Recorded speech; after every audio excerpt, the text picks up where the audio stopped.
پھر اماں سہم کر ایک طرف بیٹھ جائیں گی۔ حسن خان بھابھی کو دلاسے دیتا۔ مومنہ اکثر اپنی آپا سے ملنے جاتی یا گلورینہ خود بیمار ہوتی یا بچیاں بیمار ہوتی تو مومنہ کو بلا لیتی۔ اسی آمد و رفت میں نہ جانے کون سا لمحہ تھا جب حسن خان اور مومنہ کے دلوں میں کچھ انجانے جذبوں نے جنم لے لیا۔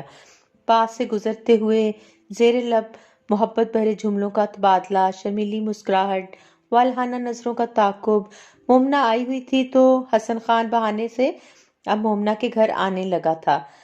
جب مومنہ کی ہر بات میں حسن خان اور آپا کے گھر کا ذکر ہونے لگا تو مجھے شبہ ہوا اور ایک روز میں نے اس سے گلوا لیا، تو دال میں کچھ کالا ہے، اب جلدی سے بتا یہ معاملہ کیا ہے؟ میں نے مومنہ کے سر پر دھول جما کر پوچھا۔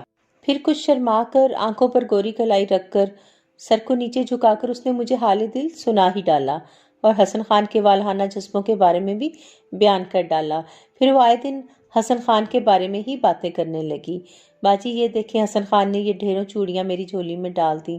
باجی آج اس نے یہ رنگین کلیپ کیچرز اور یہ مہندی کے کون دیے ہیں۔ باجی اتنے بہت سے تحائف کو میں کہاں سنبھالتی پھروں۔ باجی جان، حسن خان تو دیوانہ ہے دیوانہ۔ اسے آپا سے پتہ چلا کہ مجھے رسگلے پسند ہیں، جب شہر جاتا ہے ڈبہ بھر کے لے آتا ہے، دروازے میں دے جاتا ہے کہ کاکا جی اور چاچی کے لیے لایا ہوں۔ اس کی بھولی باتوں پر میں ہنس پڑتی۔ وہ اکثر فکر مندی سے کہتی، باجی گلورینہ آپا تو اس گھر سے سخت نفرت کرتی ہے، اسے پتہ چل گیا تو وہ میرا جینا حرام کر دے گی۔ اب میں حسن خان کو کیسے سمجھاؤں؟ مومنہ کی سفید چوڑی پیشانی پر تشویش بھری لکیریں ابھر آتی۔ ارے بھائی، گلورینہ کو تو خوش ہونا چاہیے کہ اپنی بہن دیورانی بن جائے گی، دونوں ملکہ بن کر ساس نندوں کو کلین بورڈ کر دینا۔ میری بات پر شفق کی ساری لالی اس کے گالوں کو گل رنگ کر دیتی۔ منہ پر آئی ہنسی دبانے سے اس کے سرخ یاقوتی لب ہولے ہولے کانپنے لگتے۔ باجی آپ بھی نہ۔ مجھے اندازہ ہو گیا تھا کہ دونوں کی والہانہ محبت اس مقام کو چھو چکی ہے جہاں سے واپس آنا ایسے ہی ہے جیسے جلتے انگاروں پر ننگے پاؤں چلنا۔ مومنہ کی زبانی معلوم ہوا کہ اس کی بہن گلورینہ کو اس بندھن کا احساس ہونے لگا تھا۔ ان دونوں کی محبت بھری نظروں کا تبادلہ دیکھ کر گلورینہ کی آنکھوں میں جاڑے کی سرد ترین رات جیسی شفاف ٹھنڈک اتر آتی اور اس کی پیشانی سلوٹوں سے بھر جاتی۔ اسے حسن خان بھائیوں کی طرح عزیز تھا، وہ اس کا بہنوں کی طرح خیال رکھتی تھی، لیکن اسے اپنی بہن اور اپنے دیور کا یہ رشتہ قبول نہیں تھا۔ وہ اپنی بھولی بھالی لاڈلی بہن کو اس آگ میں جلتے نہیں دیکھ سکتی تھی جس میں وہ خود جل رہی تھی۔ مومنہ چند دنوں کے لیے اپنے ماموں کے گھر گئی ہوئی تھی جہاں اس کی ماموں زاد اور بچپن کی عزیز ترین سہیلی کی منگنی تھی۔ بی بی جان روزانہ دیوار کے ادھر سے میرا حال پوچھتی، لیکن مومنہ کے بغیر عجیب خالی پن کا احساس ہو رہا تھا۔ ننھی نور الگ مومو مومو کہہ کر کلاتی پھر رہی تھی۔ بی بی جان آخر یہ مومنہ کی بچی کب آئے گی؟ اگر میری بیٹی بیمار پڑ گئی نا تو میں اس بھوتنی کو زندہ نہیں چھوڑوں گی۔ بس اب بلا بھی لیں۔ پھر 2 روز بعد ہنستی مسکراتی بالوں کی لمبی چوٹی گھماتی مومنہ ہمارے آنگن میں آ کھڑی ہوئی اور نور کو دیوانہ وار چومتی سارے آنگن میں چک پھیریاں کرتی میرے گلے لگ گئی۔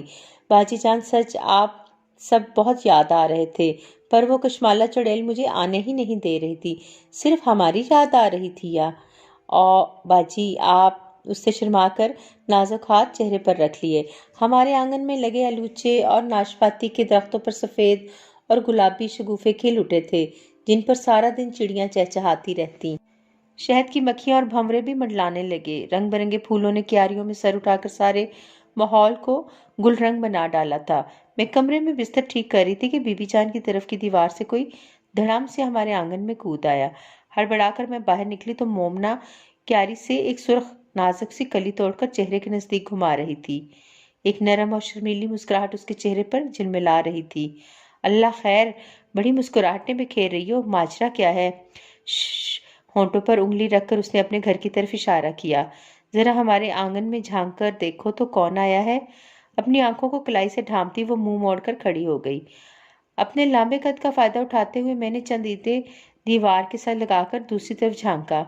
دور درختوں کی گھنی چھاؤں تلے سرخ پایوں والے پلنگ پر رنگین چادریں بچھی تھیں جن پر گاؤ تکیوں کے ساتھ ٹیک لگائے گلورینہ کی ساس، 2 نندے اور ایک چچی ساس بڑے ٹھسے سے براجمان تھیں۔ سامنے بڑی ساری میز پر چائے کے انواع و اقسام کے لوازمات رکھے تھے۔ بی بی جان اور 2 ملازمائیں پلیٹیں اٹھا کر ان کے سامنے پیش کر رہے تھے۔ مجھے یہ لوگ ایک آنکھ نہیں بھاتے تھے۔ ان کی شاطر و مکار نگاہیں ایک تفاخر و تنتنے کے ساتھ یہاں سے وہاں گھوم رہی تھی۔ بعد میں بی بی جان نے بتایا کہ یہ لوگ حسن خان کے لیے مومنہ کا ہاتھ مانگنے آئے تھے۔ بی بی جان نے ان سے سوچنے اور صلاح مشورہ کرنے کے لیے وقت مانگا تھا۔ ویسے وہ خود کچھ آمادہ نظر آ رہی تھیں۔ ان کا خیال تھا دونوں بہنیں ساتھ ہوں گی تو گلورینہ کی حالت میں بھی سدھار آ جائے گا۔ مومنہ کے ہونٹوں پر ہنسی بکھر گئی تھی۔ چند دن اسی طرح گزر گئے۔ اچانک ایک دن گلورینہ چھوٹی بیٹی کو گود میں اٹھائے اپنے گھر کے آنگن بیچ آ کھڑی ہوئی۔ بی بی جان، تم لوگوں نے کیا سوچ کر انہیں مہلت دی ہے؟ کیا تم سب کو میری جلتی بھنتی زندگی نظر نہیں آ رہی؟ مجھے اس گھر میں سوائے رونے جلنے کڑنے کے اور کیا ملا جو اپنا بچا کچا سرمایہ بھی داؤ پر لگا دینا چاہتے ہو؟ یاد رکھیں میرے جیتی جی میری معصوم بہن ان ظالموں کے ہتھے نہیں چڑھے گی۔ مومنہ کا نازک وجود کسی سوکھے پتے کی طرح آندھیوں کی زد میں تھا۔ وہ وحشی ہرنی کی طرح گھائل نظروں سے ماں اور بہن کی طرف گھبرا گھبرا کر دیکھ رہی تھی۔ اس دن میرے کمرے میں بیٹھ کر وہ بلک بلک کر روئی تھی۔ باجی، میں کسی اور کے سنگ ڈولی میں بیٹھنے کا سوچ بھی نہیں سکتی۔ میں کیا کروں؟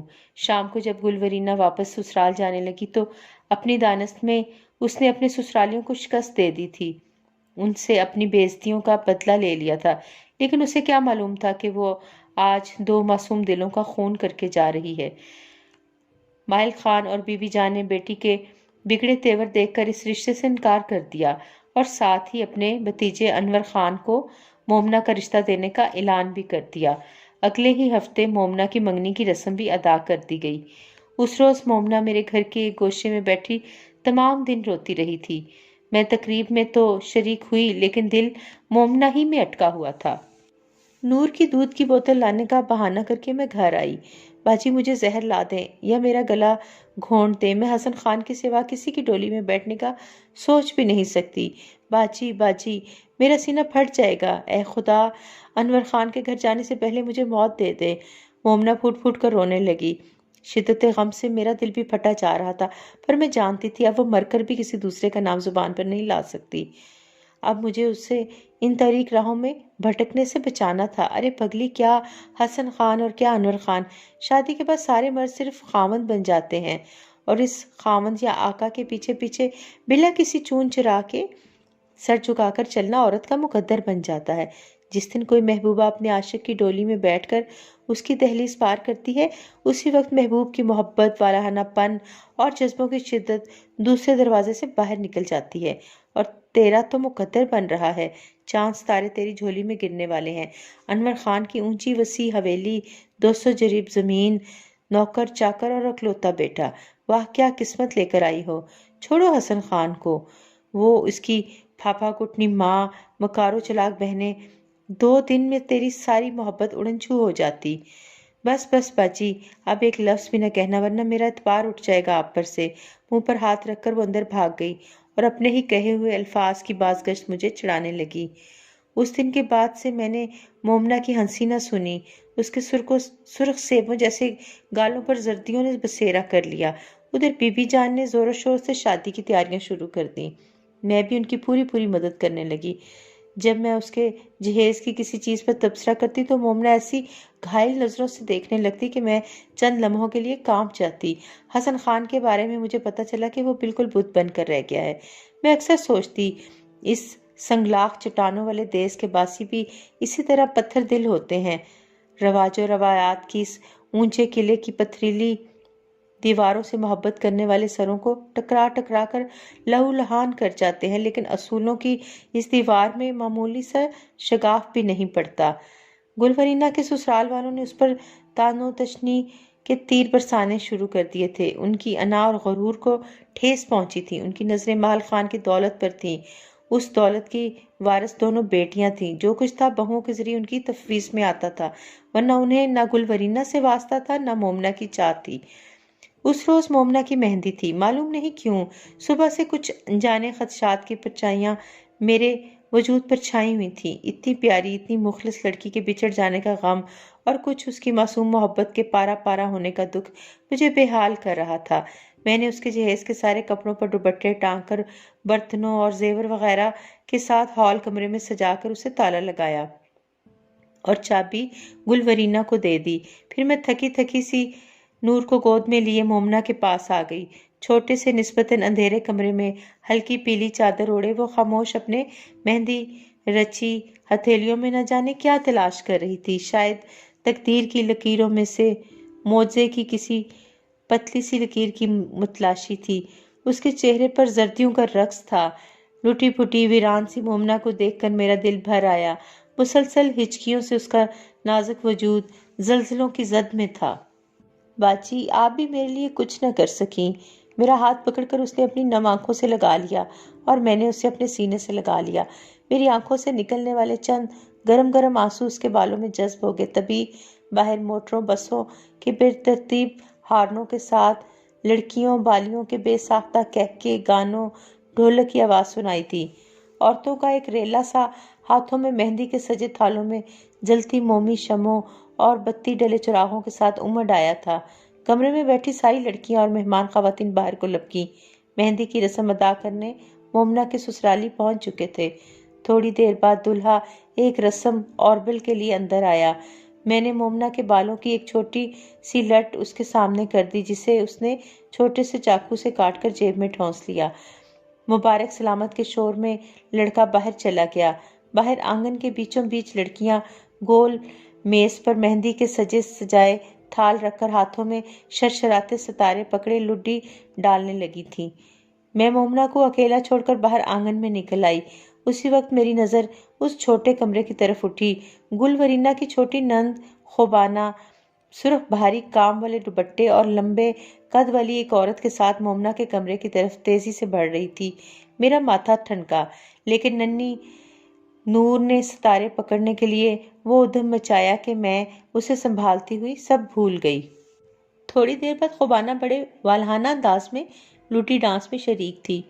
بھئی مہندی لگانے کی رسم میں جلدی کرو، کھانا لگ رہا ہے، باہر اندھیرا گہرا ہو رہا ہے، واپسی میں کھیتوں کے ساتھ ساتھ گزرنا ہوگا، ایک مردانہ آواز نے پکارا۔ دلہا کی بہنوں بھابھیوں وغیرہ نے مہندی کی تھالی اور مٹھائی کا ٹوکرا اٹھا کر دلہن کے کمرے کا رخ کیا۔ نور کو باہر باپ کے پاس بھیج کر میں بھی ہمراہ ہو لی۔ سب سے پہلے اس کی ساس نے پہلو میں رکھا اس کا ہاتھ ٹٹول کر باہر نکالا۔ بھائی چلو سات سہاگنے دلہن کو مہندی لگاؤ۔ اللہ میری بہو کا ہاتھ کتنا ٹھنڈا ہے، گھبرا رہی ہو؟ ارے تو میرے گھر کا چراغ ہوگی، میری گڑیا تو میری بیٹی بن کر راج کرے گی۔ دوسری نند نے آگے بڑھ کر اس کا گھونگھٹ اٹھا کر سینے سے ٹکا سر اٹھایا۔ میرا دل دھک سے رہ گیا۔ مومنا کا وجود ہلانے سے مٹی کی ڈھیری کی طرح ایک طرف کو لڑک گیا۔ اس کی سبز بڑی بڑی آنکھوں میں حیرت ہی حیرت جھلک رہی تھی۔ اس کی ایک بھابھی نے لپک کر اس کی پیلی چادر کھینچ لی۔ اندر اس کا سارا وجود سرخ خون میں نہایا ہوا تھا۔ اس کے عین دل کے اوپر ایک جھلسا ہوا نشان تھا، اسے قتل کر دیا گیا تھا۔ ذرا دیر پہلے جس گھر میں رنگ و نور کا سیلاب امڈ آیا تھا وہاں اب قبرستان کی سی گمبھیر خاموشی چھائی ہوئی تھی۔ بی بی جان غش کھا کر گر گئی، مال خان بلک بلک کر رو رہا تھا اور گلورینہ پھٹی پھٹی نظروں سے بہن کی خون میں نہائی ہوئی لاش کو تکے جا رہی تھی۔ روشنیوں کے جلوں میں بڑے سے آنگن کے بیچ مومنا کی لاش پلنگ پر بکھری پڑی تھی۔ اس کی کھلی آنکھوں میں حیرت ہی حیرت تھی۔ قیامت کی وہ رات میں نے اس کے پلنگ کا پایا پکڑے ہوئے گزار دی۔ پھر پولیس آئی، پوسٹ مارٹم ہوا، تفتیش شروع ہوئی۔ جنازہ اٹھانے سے پہلے اس کے دلہا کو اندر بلا کر دلہن کا دیدار کرایا گیا۔ نہ دلہن نے حیا بار نظروں کو جھکا کر شرم کے مارے چہرے کو دونوں ہاتھوں سے ڈھانپا، نہ شرمائی لجائی۔ انور خان نے ذرا کی ذرا اپنی ہونے والی دلہن کا دیدار کیا، جیب سے خوشبوؤں میں نہائی ہلکے بھورے رنگ کی بالوں کی لٹ نکال کر لاش کے سینے پر ڈال دی اور آنکھوں کو رومال سے ڈھکتا ہوا باہر نکل گیا۔ تیسرے دن قاتل پکڑا گیا، وہ جو مومنا کی ذرا سی تکلیف پر پہروں بے قرار رہتا، اسی حسن خان نے مومنا کے دل پر پستول رکھ کر قتل کیا تھا۔ حسن خان نے اپنے اعترافی بیان میں بتایا تھا کہ وہ داخلی دروازے کے ساتھ بنے مویشیوں کے کوٹھے میں بنے بھوسے کے اونچے ڈھیر میں شام میں آ کر چھپ گیا تھا۔ پھر اس کی رازدار چھوٹی بہن اسے سرخ دوپٹہ اڑا کر اندر لے گئی اور کام ختم کر کے بھائی کو آرام سے پچھلے دروازے سے نکال دیا۔ پٹاخوں اور ڈھول کی آواز میں فائر کی آواز دب گئی۔ حسن خان پر مقدمہ چلا، دونوں ہی فریقین نے پیسہ پانی کی طرح بہایا، لیکن جب تک قانون کے تقاضے پورے ہوئے، ضمیر کی خلش سے جلتا کرلاتا حسن خان قدرت کے انتقام کا شکار ہو گیا۔ اس نے جیل میں خودکشی کر لی۔ کچھ عرصے بعد میرے میاں کا تبادلہ دوبارہ شہر میں ہو گیا اور ہم وہاں سے چلے آئے۔ ویسے بھی اگر میں وہاں رہتی تو کسی کل چین نہیں پاتی۔ مومنہ کا چہرہ میری آنکھوں کے آگے رہتا۔ آج زندگی کے ہنگاموں اور وقت کی دوڑ نے میرا غم ہلکا کر دیا ہے، لیکن کبھی کبھی مجھے مومنہ کے منہ سے ہمیشہ گنگناتا ہوا ٹپا یوں کونوں خدروں سے سنائی دینے لگتا ہے، جیسے وہ یہیں کہیں چل پھر رہی ہو۔